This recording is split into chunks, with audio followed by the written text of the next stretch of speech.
Hey there, it's Laird here at South Burlington Mazda. Just wanted to take a quick break to walk you guys through how to set up Alexa in your new Mazda. So when you start your car, you've already paired your phone for Apple CarPlay and Android Auto, so you probably see a screen like this.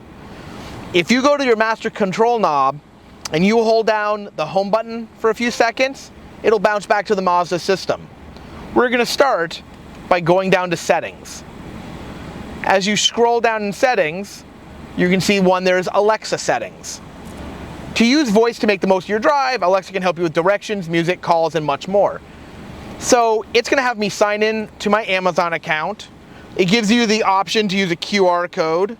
So in your phone, if you just bring up your camera, and then I tap there on my screen, log in, and it's bringing me into my Amazon account, opening the Amazon app. Mazda, Alexa would like access to the voice services. I'm going to allow it. Device connected to your account. You can close this page. So now the screen has changed a little bit, and it's giving requests for location to get smarter responses. So I'm going to agree and allow. Enable push talk with Alexa. This allows you to use the talk button that you've previously used with your Apple CarPlay. Bottom left of the steering wheel looks like a little face talking. So press and hold the talk button allows you to do that. So I'm going to give it permission to say yes. You're all set. To stream music and media, you need to change your Wi-Fi settings in the car.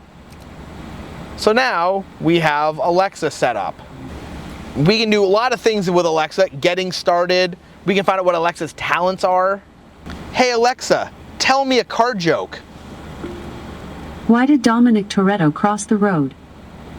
To get to the other side pipes. Boo. So thank you so much for joining me with this connection to Alexa. Some of the other future things that you can do with this system is if you have a smart home setup, you can even get it to where on your way home you can tell the system to turn on the kitchen lights, things like that. I hope you've enjoyed this. Please let us know here at South Burlington Mazda if there's anything else you have questions about. We'd love to make more videos for you. Have a great day.